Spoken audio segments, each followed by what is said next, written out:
Hello everyone, welcome back to my another video. Today we are going to discuss about muriatic acid. So let's start. तो चलिए शुरू करते हैं about muriatic acid. It is prepared by the action of concentrated sulphuric acid on sodium chloride. Muriatic acid कैसे बन रहा है? Sulphuric acid और सोडियम क्लोराइड के रिएक्शन से म्यूरेटिक एसिड बन रहा है. जैसे देखिए 2NaCl लिया विथ H2SO4, सोडियम क्लोराइड का सल्फ्यूरिक एसिड के साथ रिएक्शन करवाया तो जो HCl मिला है उससे हमारी म्यूरेटिक एसिड बन रही है. It produces peculiar debility and irritability. It has 574 symptoms in Hahnemann's materia medica pura.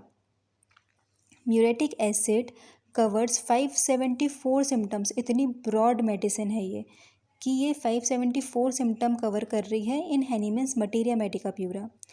Source is chemical kingdom और chemical group. Prover is doctor Hahnemann. Chemical formula है HCl और इसका ड्यूरेशन ऑफ एक्शन है 35 days का. Clinical condition देखें तो it is indicated in anus prolapse, diphtheria, diarrhoea, enteric fever, haemorrhoids, hemiopia, heart troubles और mouth and tongue affections के लिए. इनके अलावा भी और भी कंडीशन है जहां हम म्यूरेटिक एसिड को इंडिकेट कर सकते हैं. Now sphere of action of muriatic acid कहाँ कहाँ एक्ट करती है? ब्लड में, GIT में, यूरिनरी ऑर्गन्स में, म्यूकस मेम्ब्रेन में, स्किन में. यहाँ हमारी म्यूरेटिक एसिड काम करती है. पैथोजेनेसिस क्या है, क्या प्रोड्यूस करती है ये? तो जैसे ये एसिड है तो ये it irritates and corrodes mucous membrane leading to ulceration. ये क्या करती है? म्यूकस मेम्ब्रेन को इरिटेट करती है और वहाँ अल्सर फॉर्म करती है. It causes a low febrile condition and hence become useful in cases of typhoid. Muriatic acid body के अंदर जाके फेब्राइल कंडीशन प्रोड्यूस करती है, इसीलिए हम इसे टाइफाइड की कंडीशन में भी देते हैं. It causes rapid decomposition of tissue. जैसे कि ये एसिड है तो ये टिश्यूज़ में जाके वहाँ पे डिकम्पोजिशन प्रोड्यूस करेगी. कंस्टिट्यूशन देखें तो फिज़िकल मेकअप कैसा होगा? It is adapted to person with black hair, dark eyes and dark complexion. Temperament is irritable and peevish temperament. Thermally patient is chilly. Miasm there is psora in the background. Guiding symptoms की बात करें तो it has vast number of symptoms, जैसे कि disease of asthenic type with intense prostration. ऐसी disease जो बहुत ज़्यादा वीकनेस प्रोड्यूस करती हैं, ऐसे डिसीज़ में हम म्यूरेटिक एसिड सोच सकते हैं. Patient become unconscious and fretful. इतनी ज़्यादा वीकनेस प्रोड्यूस हो जाती है that patient become unconscious. There is great debility, slides down in bed, even lower jaw hangs down. His eyes close as soon as he sits down. Debility बहुत ही ज़्यादा marked है muriatic acid में. इतनी ज़्यादा डेबिलिटी देखी गई है कि पेशेंट बैठता भी नहीं है, वो बैठेगा भी तो वो लेट जाएगा. Even lower jaw hangs down. इतनी ज़्यादा डेबिलिटी बताई गई है कि उसका जो लोअर जॉ है वो भी नीचे खिसक गया है. His eyes close as soon as he sits down. जैसे ही बैठेगा वैसे उसकी आंख बंद हो जाएगी, उसको लेटना है. इस तरह की डेबिलिटी म्यूरेटिक एसिड में देखी गई है. Burning with other symptoms, example ulcer, eruption, piles, stomach and abdomen symptoms. कोई भी सिम्टम के साथ बर्निंग देखने को मिलेगी. ऑब्वियसली ये एक टाइप का एसिड है तो बर्निंग प्रोड्यूस होगी सिम्टम्स के साथ. Malignant affection of mouth, mouth studded with ulcers which are deep, perforating and having a black और dark base. Muriatic acid is very good medicine for ulcers. Ulcers कैसे? Malignant type के, इतने ज़्यादा कि mouth पूरा भर गया हो अल्सर से. Ulcers are deep, perforating and having a black और डार्क बेस. बेस कैसा है? ब्लैक और dark. Offensive secretion and foul breath from mouth in fever of all kind. Fever के टाइम पे there is very offensive secretion and foul breath from mouth. Mouth से secretion या जो breathe होगी वो भी बहुत ऑफेंसिव होगी. जितने भी सिक्रीशंस होंगे वो बहुत बदबूदार होंगे. Patient cannot bear the sight और smell of meat, especially meat की जो भी साइट है उसमें मतलब मीट को देखना भी पसंद नहीं करेगा, उसकी स्मेल लेना भी पसंद नहीं करेगा। सेम सिम्टम हमें नाइट्रिक एसिड में भी देखने को मिलता है। ये हम आगे की वीडियो में नाइट्रिक एसिड कवर करने वाले हैं। Tongue is coated at edges shrunken, dry, leather-like and paralyzed, beefy tongue। Tongue muriatic acid की बहुत ज़्यादा इंपॉर्टेंट है, एग्जाम्स में भी टंग इसकी पूछी जाती है। टंग कैसी है? Is coated at edges, edges में कोटेड है। Is shrunken, dry, leather like and paralysed, beefy tongue, paralysed tongue देखने को मिलती है। Pulse intermits at every third beat, especially in typhoid, typhoid fever की कंडीशन में pulse intermits every third beat. This is very very important symptom. Now next symptom is palpitation of heart is felt in face. जो palpitation है, जो heart में हमको feel होता है muriatic acid के पेशेंट में, वो फेस में फील होगा। क्यों? Because of very great weakness की वजह से यहाँ पे पैल्पेशन फेस में भी फील हो रहा है। Anus is very sensitive with और विदाउट पाइल्स। पाइल्स की प्रॉब्लम हो चाहे ना हो, एनस सेंसिटिव देखने को मिलेगा। Anus is sore during menses, menses के टाइम पे there is soreness in anus. Piles protrudes while the person urinates, involuntary stool while passing urine. This is very peculiar symptom of muriatic acid. Piles protrudes while the person urinates. Piles protrude होंगे, बाहर निकल जाएंगे जब person urination के लिए strain करेगा, तो piles भी बाहर आ जाएंगे। Involuntary stool while passing urine, जब पर्सन यूरिन पास करेगा तो there will be involuntary stool, stool भी साथ में पास हो जाएगा उसके। Can not bear least touch not even of bed sheet in genitals, because there is very very sensitiveness, तो वो लीस्ट टच भी बर्दाश्त नहीं कर सकता, इतना सा टच भी उसको बर्दाश्त नहीं है because of sensitiveness. Even of bed sheet की टच भी उसको बर्दाश्त नहीं है, इतना ज़्यादा सेंसिटिव पेशेंट है। Elements from sun's heat, sunlight से, सन हीट की वजह से म्यूरेटिक एसिड के पेशेंट में एग्रावेशन देखा गया है, उसकी प्रॉब्लम बढ़ जाती है। हालांकि ये चिली मेडिसिन है, लेकिन सन की हीट की वजह से उसकी कंप्लेंट बढ़ जाती है। पर्टिकुलर्स की बात करें, स्पेशली माउथ में देखते हैं मैलिग्नेंट अफेक्शन ऑफ स्टमक, जैसे हमने पहले बात कर चुके हैं अल्सर्स के बारे में, कि जो पूरी माउथ है वो अल्सर से भर जाएगी। Mouth is studded with ulcers which are deep and perforating, having black और डार्क बेस। माउथ में या मुंह में इतने ज़्यादा अल्सर हो जाएंगे, ऐसा लगेगा कि मुंह पूरा अल्सर से भर गया है। वो अल्सर कैसे हैं? डीप हैं, परफोरेटिंग नेचर के हैं, हैविंग ब्लैक और डार्क बेस, उसका बेस कैसा है? डार्क बेस है। The breath is very offensive, ulcers की वजह से वहाँ जो ब्रीथ होगी वो बहुत ही ज़्यादा ऑफेंसिव, बदबूदार देखने को मिलेगी। टंग कैसी है म्यूरेटिक एसिड की? It is coated at edges, it is famous as beefy tongue. Muriatic acid की टंग बहुत ही ज़्यादा इम्पॉर्टेंट है और इसे बीफी टंग भी कहा जाता है। Tongue is shrunken, dry and leather like polished tongue देखने को मिलेगी, एकदम पैरालाइज्ड टंग देखने को मिलेगी आपको म्यूरेटिक एसिड में। डायरिया की बात करें, जैसा हमने अभी बोला था, diarrhoea while urinating with involuntary stool, जब पर्सन यूरिनेट करेगा तो वहाँ पे उसको इनवॉलंट्री स्टूल की प्रॉब्लम भी देखने को मिलेगी, कि पर्सन गया तो यूरिन के लिए था लेकिन स्टूल भी साथ में पास हो गया।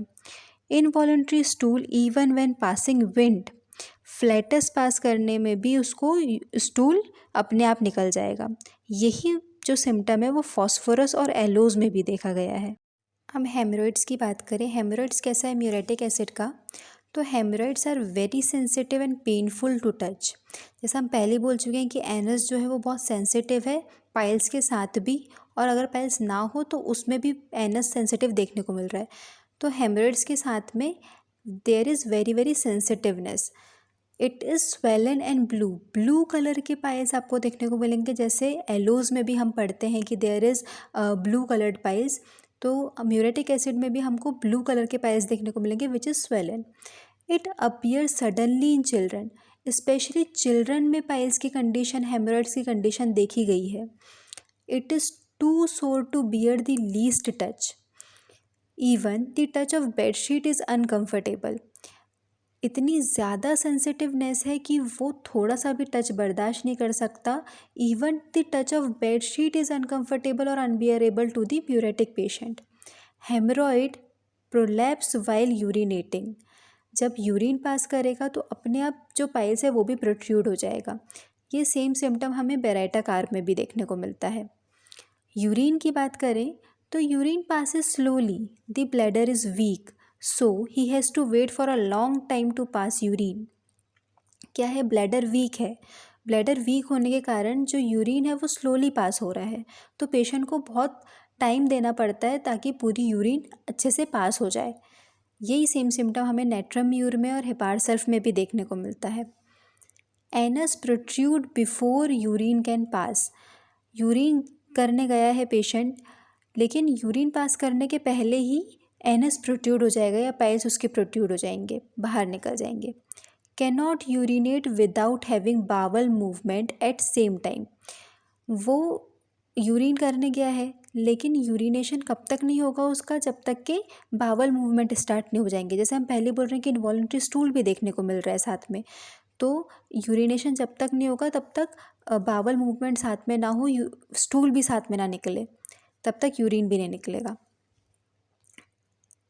टाइफाइड की बात करते हैं. कॉजेशन क्या है टाइफाइड का? हीट ऑफ समर या सन. जैसे हमने elements from a sun's heat बोला था, वैसे ही टाइफाइड का कॉजेशन है heat of summer. Typhoid muriatic acid का बहुत ही ज़्यादा इम्पॉर्टेंट सिम्टम है. एग्ज़ाम पॉइंट ऑफ व्यू से भी ये एग्ज़ाम्स में बहुत पूछा जाता है और थेरेप्टिक पॉइंट ऑफ व्यू से भी म्यूरेटिक एसिड में टाइफाइड बहुत ज़्यादा इंपॉर्टेंट है. सिम्टम क्या आएंगे? Debility and prostration. Patient slides down in bed, lower jaw hangs down with great debility. इतनी ज़्यादा डेबिलिटी देखी गई है that patient slides down in bed. Patient हमेशा लेटना चाहेगा, सोना चाहेगा.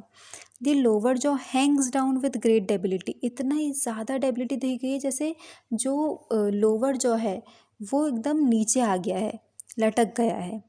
Deep stupid sleep, unconscious while awake, loud morning and muttering. जो उसकी स्लीप है वो भी स्टूपिड, डीप स्टूपिड स्लीप होगी और अनकॉन्शियस रहेगा पेशेंट. उठ भी जाएगा तो भी कोई होश नहीं रहेगा उसको. लाउड मोर्निंग एंड मटरिंग मतलब होता है ना कि उठने के बाद आवाज़ें करेगा, मतलब बीच में कुछ भी बड़बड़ाते रहेगा, आवाज़ें करेगा, अनकॉन्शियस बिहेवियर रहेगा पेशेंट का. There is more chill than heat. Chill बहुत ज़्यादा देखी गई है एज़ कम्पेयर टू हीट, इसलिए इस पेशेंट को या इस मेडिसिन को हम चिली मेडिसिन या चिली पेशेंट इसका हम बोलते हैं. The chill awakens him in morning. इतनी ज़्यादा ठंड लगती है उसको कि वो सुबह उठ जाता है ठंड के कारण. Chill with coldness in back and with warmth and burning in face. Chill के साथ क्या रहेगा? कोल्डनेस देखने को मिलेगी बैक में, लेकिन वार्मथ देखने को मिलेगी फेस में. फेस में बर्निंग हो रही है और बैक में कोल्ड की कंडीशन देखने को मिल रही है चिल के साथ. The hands are cold and cheeks are hot. Fever के टाइम पे, टाइफाइड के टाइम पे जो हाथ हैं पेशेंट के वो ठंडे रहेंगे और जो गाल हैं वो गर्म रहेंगे. There is intense heat, patient wants to uncover with burning in palms and soles. Heat बहुत ज़्यादा है इसलिए पेशेंट अनकवर होके रहना चाहता है. With burning in palms and soles, हथेलियों में या सोल्स में वहाँ पे हमको बर्निंग देखने को मिलेगी. Heat at night with palpitation of heart which is felt in face. Heat specially कब देखने को मिल रही है हमको? नाइट में. और चिल कब देखने को मिल रही है हमको? मॉर्निंग के टाइम पे. मॉर्निंग में चिल देखने को मिल रही है इसलिए पेशेंट उठ जा रहा है. और हीट नाइट में देखने को मिल रही है with palpitation of heart which is felt in face. Concomitant में क्या देखने को मिलेगा? टंग का कैरेक्टर जैसे हम पहले बोल चुके हैं कि tongue is coated at edges, it is shrunken, dry and leather like. Tongue is paralyzed, very offensive, smell from mouth and in breath. Ulceration with fungus-like growth and pseudomembranous deposit in intestinal tract. Ulceration देखा गया muriatic acid में with fungus-like growth. Ulceration के साथ साथ there is fungus-like growth. Pseudomembranous deposit in intestinal tract. इसलिए हमने clinical condition में diphtheria वाली कंडीशन जो बोल रही थी वो यही है कि सूडोमेम्ब्रेनस डिपॉजिट हो जाती है इंटेस्टाइनल ट्रैक्ट में। Passage of involuntary fitted stool while passing urine. Involuntary fitted stool जो हम पहले ही बोल चुके हैं कि जब पेशेंट यूरिनेट करने के लिए यूरिन करने के लिए बैठेगा तो वहाँ पे उसको इनवॉलेंट्री स्टूल भी पास हो जाएगा। Pulse intermits at every third beat. Typhoid की फीवर की कंडीशन में जो पल्स है वो एवरी थर्ड बीट, हर तीसरी बीट में पल्स हमको मिसिंग देखने को मिलेगी। जैसे पहली पल्स सुनाई दी, दूसरी सुनाई दी, तीसरी मिसिंग है, चौथी सुनाई दी, पांचवी सुनाई दी, छठवीं मिसिंग है। ऐसे हमको पल्स टाइफाइड फीवर की कंडीशन में इस टाइप की पल्स देखने को मिलेगी। Headache comes regularly every day from 9 AM to 1 PM। Headache की टाइम मोडालिटी क्या है? 9 AM to 1 PM हेडेक देखने को मिलता है म्यूरेटिक एसिड के पेशेंट में, स्पेशली टाइफाइड फीवर के टाइम पे। जनरल मोडालिटी की बात करें तो एग्रावेशन देखने को मिल रहा है टच से और आफ्टर स्लीप। सेंसिटिव पेशेंट है, टच से एग्रावेशन देखने को मिल रहा है and after sleep there is aggravation. Amelioration is by lying on left side and uncovering. Heat बहुत ज़्यादा है, अनकवर होकर रहना चाहते हैं पेशेंट, अनकवरिंग से उसको अच्छा लगेगा स्पेशली ड्यूरिंग फीवर। रिलेशन की बात करें तो muriatic acid follows well after rhus tox and bryonia. Rhus tox और ब्रायोनिया के बाद अगर म्यूरेटिक एसिड देते हैं तो अच्छा काम करेगी। It antidotes opium. ओपियम के बाद अगर म्यूरेटिक एसिड दे दिया तो ओपियम के एक्शन को वो ख़त्म कर देगी। Antidoted by all carbonates of sodium and potassium, camphor and bryonia.